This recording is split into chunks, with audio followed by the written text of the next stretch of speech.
deux vœux ont été déposés, un par le groupe écologiste et citoyen, l'autre par le groupe communiste et citoyen, qui concernent les fermetures de classes, les remplacements, ou plutôt l'absence de remplacement des enseignants dans les écoles et collèges publics et la question de la décharge des directrices et directeurs d'école. Je propose que Pierre-Yvain Arnaud puis Gérald Briand puissent présenter leur... Alors Gérald Briand puis Pierre-Yvain Arnaud puissent présenter leurs vœux et ensuite Karine Roland présentera un vœu de l'exécutif. Pierre-Yvain est plus compétent que moi parce qu'en plus lui il est de la maison, alors donc il va pouvoir aller plus dans le fond que moi.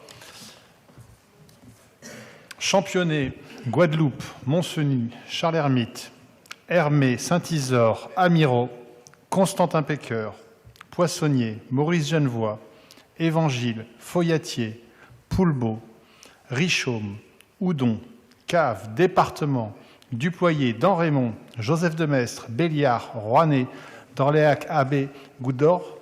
Voilà la liste non exhaustive des endroits où on va supprimer des classes. C'est une véritable boucherie à laquelle on assiste.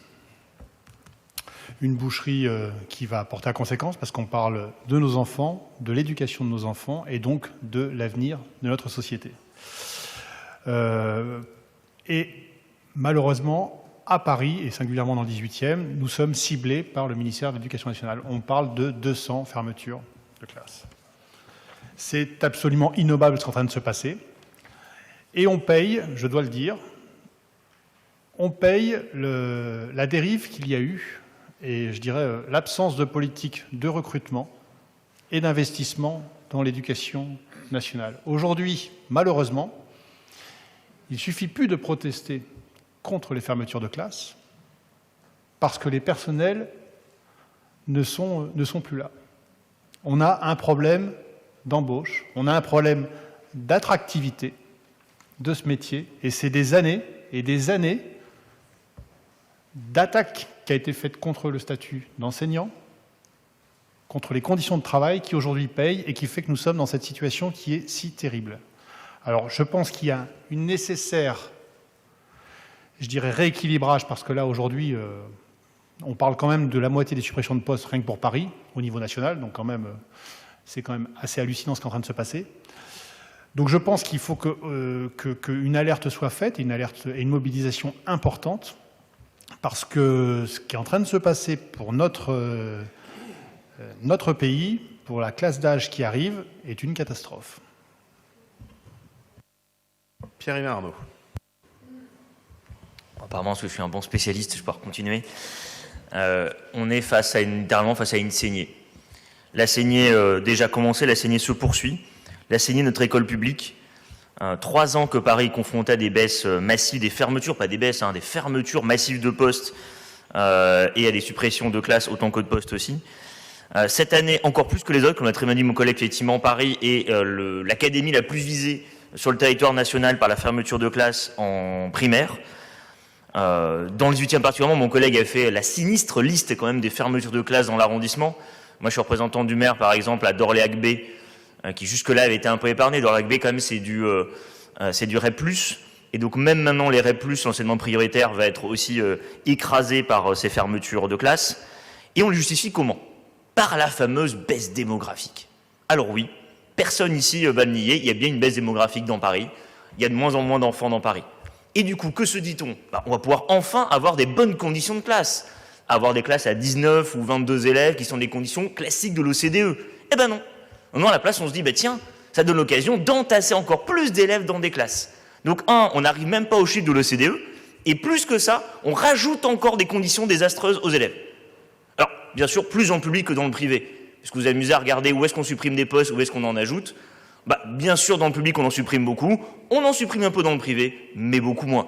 Donc l'académie la plus segmentée, la plus ségrégée de France va pouvoir continuer sa noble vie d'être toujours la plus ségrégée de France au profit du privé. Et donc on arrive à quelle situation? On arrive à une situation où Paris désormais se retrouve face à un désastre. Un désastre qui condamne effectivement les jeunes Parisiens à aller soit s'entasser dans des écoles publiques, de moins en moins armées pour faire face aux difficultés scolaires de nos nombreux élèves. Moi je suis enseignant, nous avons encore beaucoup d'enfants qui ont vécu le Covid et qui l'ont vécu difficilement. Nous avons aussi, nous savons tous, un accueil complexe, normal mais complexe, d'enfants handicapés. Nous avons aussi beaucoup d'enfants qui demandent, dans le 18e en particulier, des dispositifs d'aide particuliers. Eh bien, nous allons les confronter à encore plus d'effectifs de classe et donc encore moins de temps pour les enseignants pour s'en occuper. Et Paris, jusque-là, avait été extrêmement volontariste, et je terminerai par ça. Paris avait imaginé avec l'État un dispositif, celui des directions d'école et des décharges pour les directeurs d'école, qui permettait à nos directeurs de laisser leur classe et d'aller vraiment assumer ces charges essentielles que sont les directions d'école. L'État ne veut plus le financer. La Cour des comptes lui a dit « c'est fini, c'est bien sympathique, il n'y a que à Paris que ça se fait, il va falloir arrêter ». Alors il y a deux solutions là aussi, comme avec les enfants. La solution, c'est on étend les dispositifs à la France entière pour enfin donner à nos directeurs et directrices d'école les moyens de bien faire leur travail. Non, bah non, on va sniper Paris pour bien sûr lui demander d'arrêter de le faire. Donc la question aussi de savoir si nous, est-ce qu'à Paris, la ville de Paris qui avait signé une convention avec l'État sur ce dispositif, va venir se substituer justement à l'État et permettre aux jeunes Parisiens d'avoir au moins, ce sera déjà une bonne chose, des directeurs et directrices d'école, tout à leurs tâches de direction qui sont indispensables. Merci beaucoup. Et pour répondre aux deux vœux qui ont été déposés, vous l'avez reçu sur table, un vœu qui reprend l'ensemble des réflexions des uns et des autres a été rédigé. Et pour le présenter, je donne la parole à Karine Roland. Merci, monsieur le maire. Alors, mes collègues ont tout dit, donc je vais tenter de dire le reste. Je ne résiste pas quand même à la nécessité, parce que ça n'a rien d'un plaisir, de redire un certain nombre de choses. C'est la 3e année consécutive que nous sommes amenés à faire des vœux sur le même sujet. 3e année que les coupes sombres se répètent et vont crescendo. Répétition. Exagération, ça a été très bien dit par Pierre-Yves Arnaud. Imaginez que dans la première version de fermeture de classe qui nous a été proposée, il s'agissait d'en fermer 258 sur Paris, dont 35 dans le 18e, dont les 3/4 sur les 35 dans des écoles REP et REP+. Donc aucune considération des besoins réels. Répétition, exagération, que faisons-nous? Des propositions. Des propositions consistant à dire que plutôt que de fermer les classes, on pourrait adapter, imaginer de meilleures conditions d'enseignement pour les personnels, d'apprentissage pour les enfants. Ça ne passe pas. Juste une toute petite nuance par rapport à ce qu'a dit mon collègue Pierre-Yves Arnaud. Effectivement, ségrégation, puisque le privé n'est pas soumis aux mêmes règles que celles que je viens de vous évoquer. Néanmoins, dans le privé, les élèves s'entassent aussi. Donc, au final, les écoles privées ne subissent pas de demande de fermeture de classe, mais certains élèves y allant quand même, considérant que les classes vont être trop chargées dans le public, les classes du privé sont très chargées. À cela s'ajoute donc cette année une demande d'arrêt des décharges des directeurs. Mais enfin, chers collègues, vous qui êtes tous représentants dans des écoles du 18e, avez-vous l'impression que les directrices et directeurs d'écoles à Paris chôment, qu'ils prennent du temps pour faire je ne sais quoi? D'ailleurs, non. Les directrices et directeurs d'écoles à Paris sont occupés à produire des projets pédagogiques, à les déployer, à régler un certain nombre à s'occuper de dimensions relatives aux ressources humaines, que ce soit sur le temps scolaire ou le temps périscolaire. Et effectivement, nous avons porté cette demande qu'au lieu de supprimer la décharge à Paris, elle soit étendue au reste de la France. J'ajoute un tout petit point.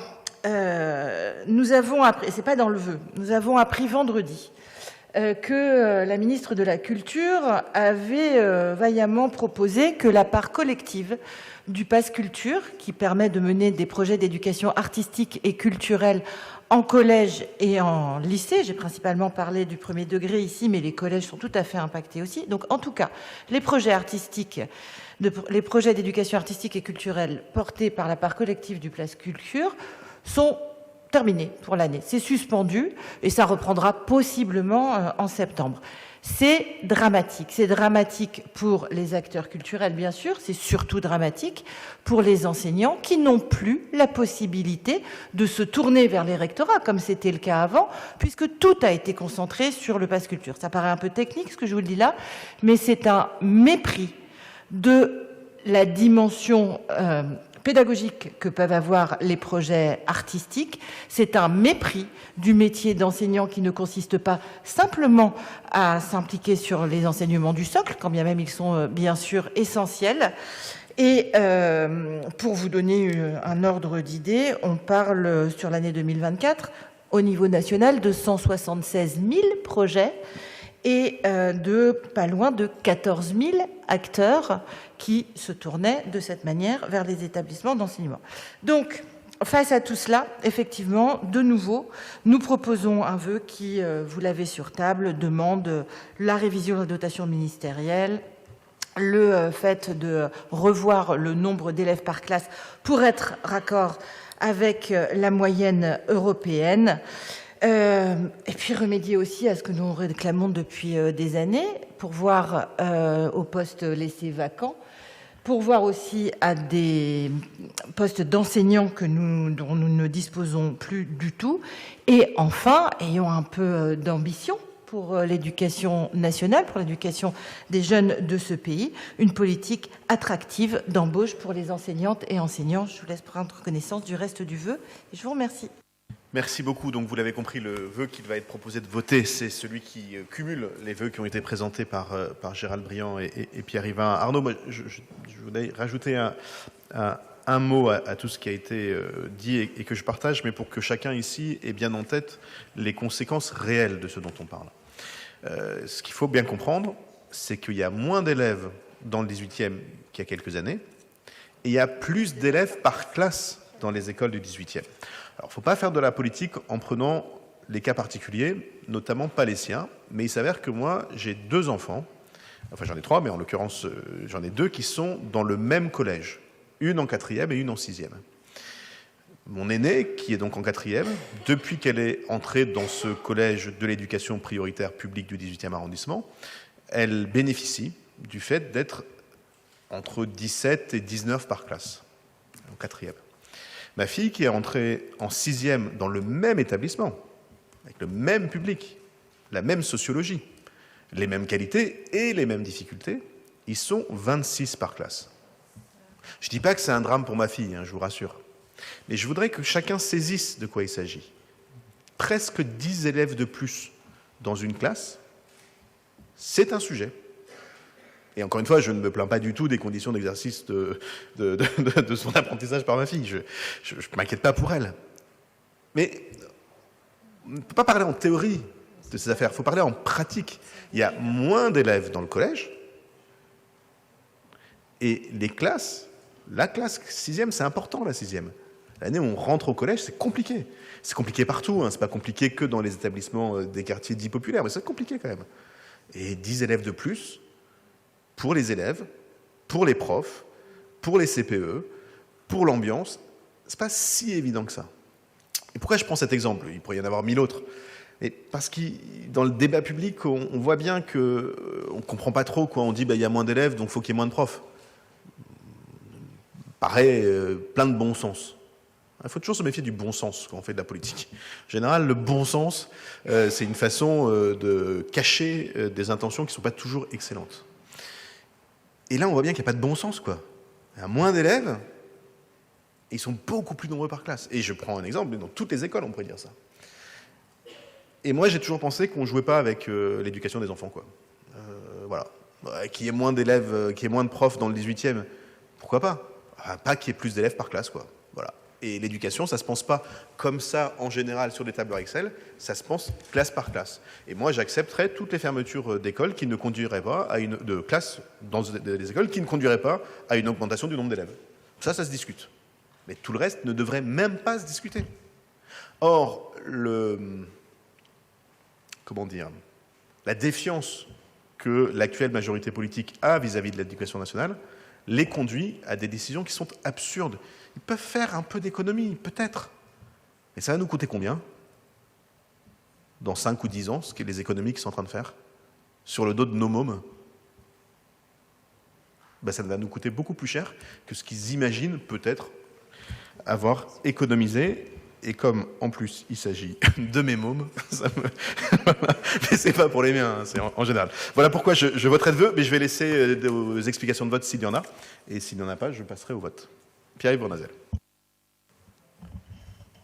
Merci beaucoup, Monsieur le maire. Je ne suis pas en phase avec tous vos considérants dans ce vœu. Je ne vous exonère pas d'ailleurs de vos responsabilités, car si 12 000 Parisiennes et Parisiens quittent Paris, ce depuis 10 ans, c'est qu'il y a des raisons dont certaines vous incombent. Pour autant, je vais voter le vœu. Je vais le voter parce que je crois qu'il y a nécessité de protéger notre école, il y a nécessité de protéger nos enfants, de soutenir nos enseignants. Je pense qu'on n'en fait jamais assez pour l'école, parce que l'école, c'est l'essentiel d'une république et l'essentiel pour une nation. Et je voterai aussi le vœu dans l'intérêt général, parce que je veux vous permettre, vous, mairie du 18e, et de manière générale la ville de Paris, de pouvoir négocier un rapport de force. Et pour négocier ce rapport de force, il faut que des élus de différentes sensibilités puissent s'exprimer et voter ce vœu, je crois, dans l'intérêt de l'école et dans l'intérêt de nos enfants du 18e et de... Merci. S'il n'y a pas d'autres explications de vote, je vais mettre au vœu, donc aux voix, le vœu qui a été distribué sur table, qui est pour, qui est contre, qui s'abstient, qui ne participe pas au vote. Il est adopté. Je vous en remercie.